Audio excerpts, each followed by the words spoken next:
మంత్రదేవత అయిన తక్షకుడు ఎప్పటివాడు? నాగజాతి ఎప్పుడు పుట్టింది? నాగజాతి పుట్టింది సృష్టి మొదట్లో పుట్టిన జాతుల్లో అది కూడా ఒకటి. సృష్టి వచ్చి ఇప్పటికి ఎంతకాలం అయింది? 200 కోట్ల సంవత్సరాలైంది. 200 కోట్ల సంవత్సరాలు కొని 10 కోట్ల సంవత్సరాల తర్వాత నాగజాతి వచ్చిందని అనుకున్నా. 190 కోట్ల సంవత్సరాల నుంచి ఉన్నది నాగజాతి. అప్పుడు పుట్టిన వాళ్ళు వీళ్ళంతా ఆదిశేషుడు, ఐరావతుడు, ధృతరాష్ట్రుడు, తక్షకుడు, వీళ్ళంతా అప్పటి వాళ్ళు, ఆది నాగులు వీళ్ళంతా కూడా. మరి ఇన్నేళ్ళు ఉన్నాడా ఈ తక్షకుడు? ఇన్నేళ్లు బతికుంటారా? నేను ఆ నరకాసురుని గురించి చెబుతూ ఒక చోట విడిచిపెట్టాను. నేను నరకాసురుడు భూదేవికి శ్వేతవరాహ మూర్తికి పుట్టినవాడు. ఆ పుట్టినవాడు మరి శ్వేతవరాహ అవతారం 200 కోట్ల సంవత్సరాల కిందిది. ఈ నరకాసురుడు ఏం చేస్తున్నాడు అప్పటి నుంచి అన్న ప్రశ్న నిన్న వదిలేశాను. కాళికా పురాణం అది చెబుతుంది. కాళీ పురాణంలో భూదేవి గర్భాన్ని ధరించింది. ఎంతకాలము కనటం లేదు. కోట్ల సంవత్సరాలు గడుస్తున్నాయి. నొప్పులు వస్తున్నాయి. ఒకసారి, ఏమండి నాకు నొప్పులు వస్తున్నాయండి, ప్రసవం కావటం లేదండి. భర్తతో చెప్పుకున్నది. భర్త అంటే ఎవరు? శ్వేతవరాహ అవతారం లేదప్పుడు, ఇంకా అవతారం తాత్కాలిక అవతారం. విష్ణుమూర్తికి చెప్పింది. విష్ణుమూర్తి వచ్చి తన శంఖంతో స్పర్శించాడు. నొప్పులు పోయినాయి. గర్భవతిగానే ఉన్నది. ఎంతకాలం గడిచింది? 198 కోట్ల సంవత్సరాలు గడిచింది.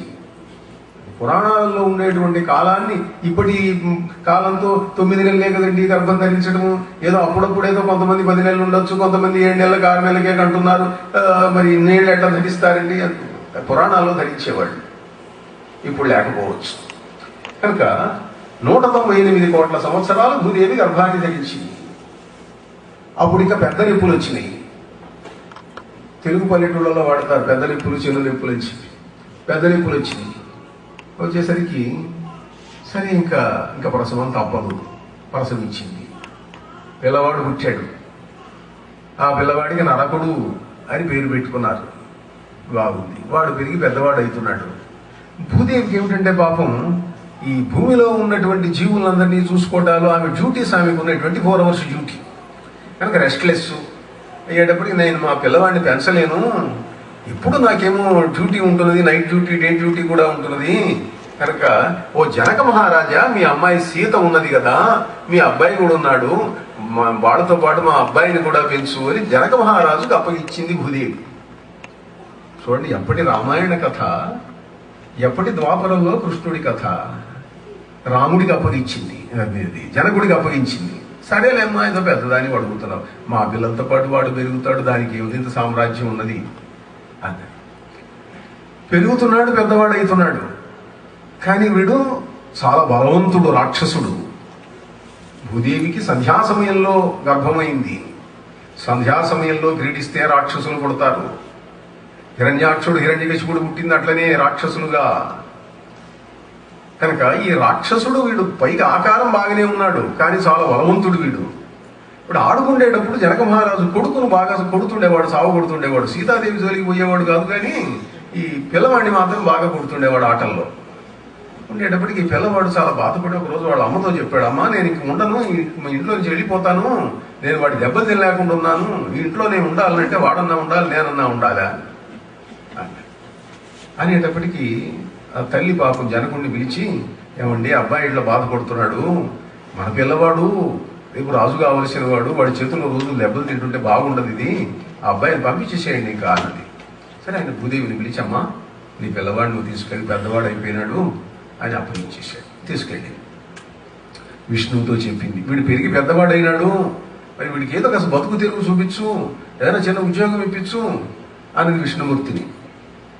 సరే, పాపం ఆయన ఆలోచించి ఏం చేద్దామని అనుకొని అస్సాం దగ్గర ప్రాగ్జ్యోతిషపురం రాజధానిగా, గౌహతి ఇప్పుడు ఉన్నది, అక్కడే కామాఖ్య శక్తిపీఠం ఉన్నది, అది రాజధానిగా ఓ చిన్న రాజ్యాన్ని ఏర్పరిచి కామరూప రాజ్యం దానికి రాజుని చేశాడు.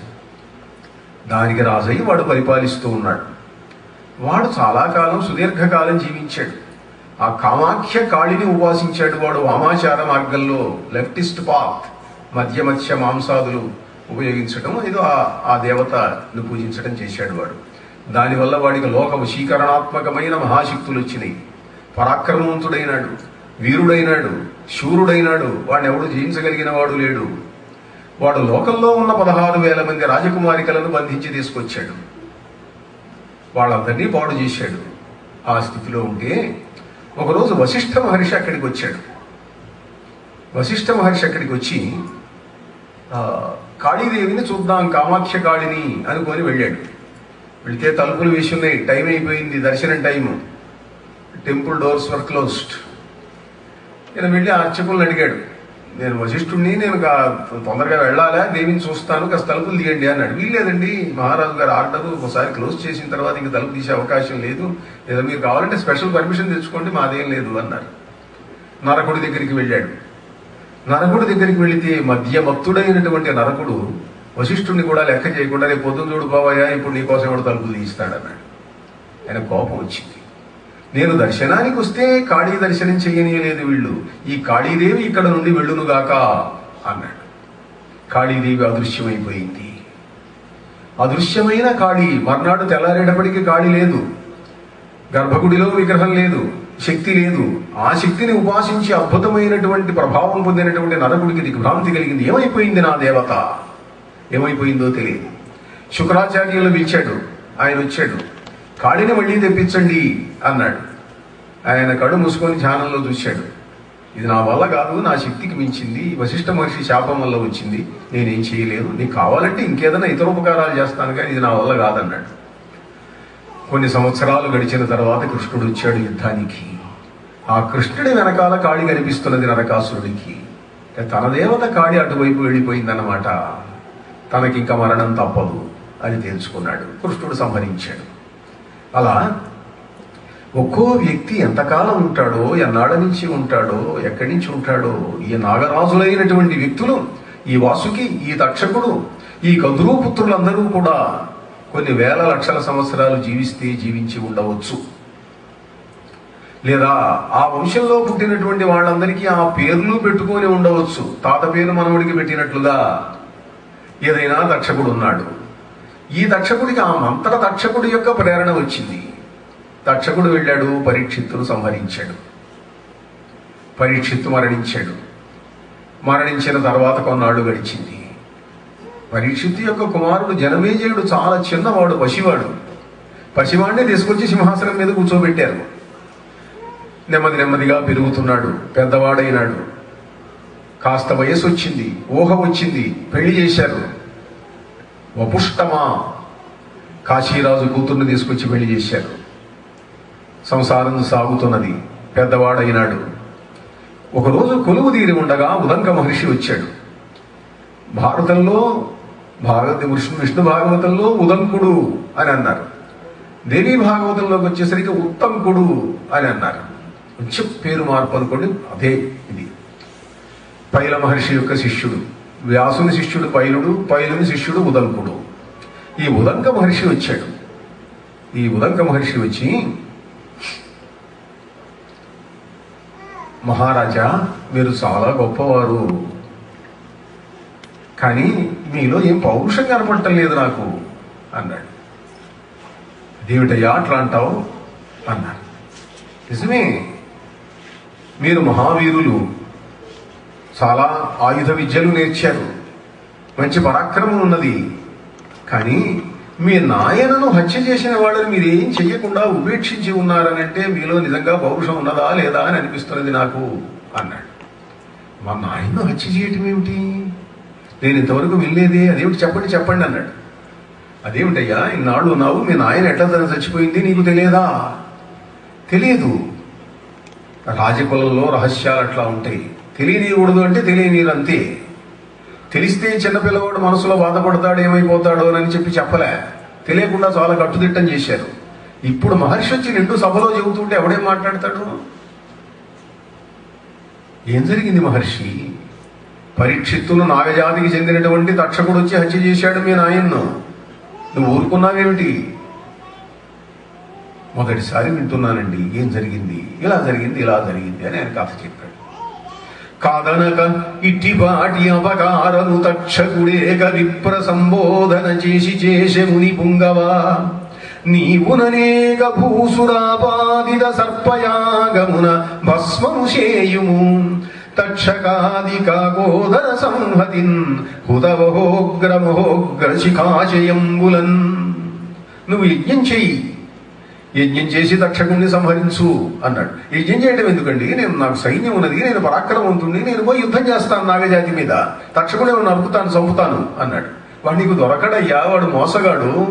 వాడు హిమాలయాలలో ఉంటాడు, రేపు కురుక్షేత్రంలో ఉంటాడు, ఎల్లుండి ఇంకెక్కడో ఉంటాడు. వాడిని నువ్వు పట్టుకోవడం సాధ్యం కాదు. వాడిని పట్టుకోవాలంటే యజ్ఞం చెయ్యాలి, యజ్ఞం చేసి మంత్రశక్తితో ఆవాహన చెయ్యాలా, ఇదొక్కటే మార్గం, నీ పరాక్రమం ఇక్కడ పనిచేయదు అన్నాడు. అట్లనా? ప్రహ్లదుడైన ఒక్క కులపాంసను చేసిన చేత తత్కులం వెల్లను దూషితంబగుట ఏమి అపూర్వము కావునన్ మహీవల్లభ, తక్షకాధమునే పంబున సర్పములెల్ల అగ్నిలో త్రెళ్ళగ సర్పయాగమతి దియుత చేయుము విప్రసన్నిధిన్ అని సర్పయాగము చెయ్యాలి అనేటువంటి బుద్ధిని పుట్టించాడు. సర్పయాగం చెయ్యాలి.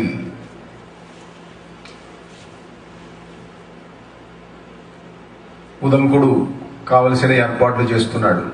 చండభార్గవుడు హోత. ఆనాడు ఉన్నటువంటి మహర్షులందరూ కూడా యజ్ఞానికి వచ్చారు. సర్పయాగం జరిగింది. ఆ సర్పయాగంలో వేల లక్షల సర్పముల ఆహుతేని. ఎక్కడెక్కడ నుండో మంత్రశక్తి వల్ల ఆకర్షించబడి వచ్చి పడ్డారు ఆ గిరికొండల్లో. అతి వేగాకుల చితులై పడిరి ఉదాత్తాశీ విషాగ్నుల్ శితాశిత పీతారుణ వర్ణదేహులు నవాసృగ్రక్త నేత్రుల్ మహోన్నతులు ఏకత్రిక పంచ సప్త నవనానామస్తకుల్ పల్వురుద్ధత నాగేంద్రులు బ్రహ్మదండహతినార్తధ్వానులై ముంగిటన్.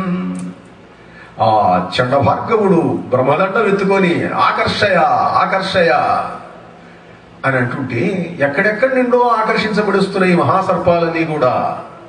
వేల లక్షల తెల్లటివి, నల్లటివి, ఎర్రటివి, సితాసిత పీతారుణ వర్ణదేహులు అనేకులు. ఏక ద్విక పంచ సప్త నవ నానామస్తకులు. ఒక తల, రెండు తలలు, మూడు తలలు, 5 తలలు, 7 తలలు, 9 తలలు ఉన్నటువంటి మహాసర్పములన్నీ వచ్చి పడుతున్నాయిట. కాసేపటికి యజ్ఞం జరుగుతున్నది, కొన్ని రోజులు జరుగుతున్నది. ఒకరోజు ఈ యజ్ఞవాటిక దగ్గర సులలితమైన మనోహరమైన వేదనాదం వినిపించడం మొదలుపెట్టింది. ఇంత కమ్మటి కంఠం, ఇంత మనోహరమైన కంఠం ఎక్కడిది?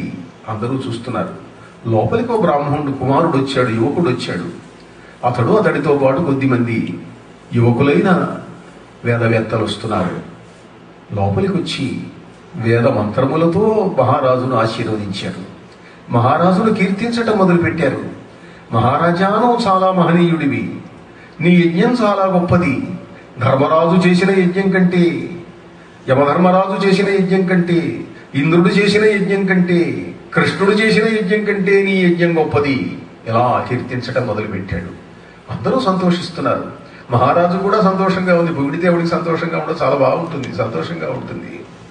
మానవ సహజం అది, మానవ బలహీనత.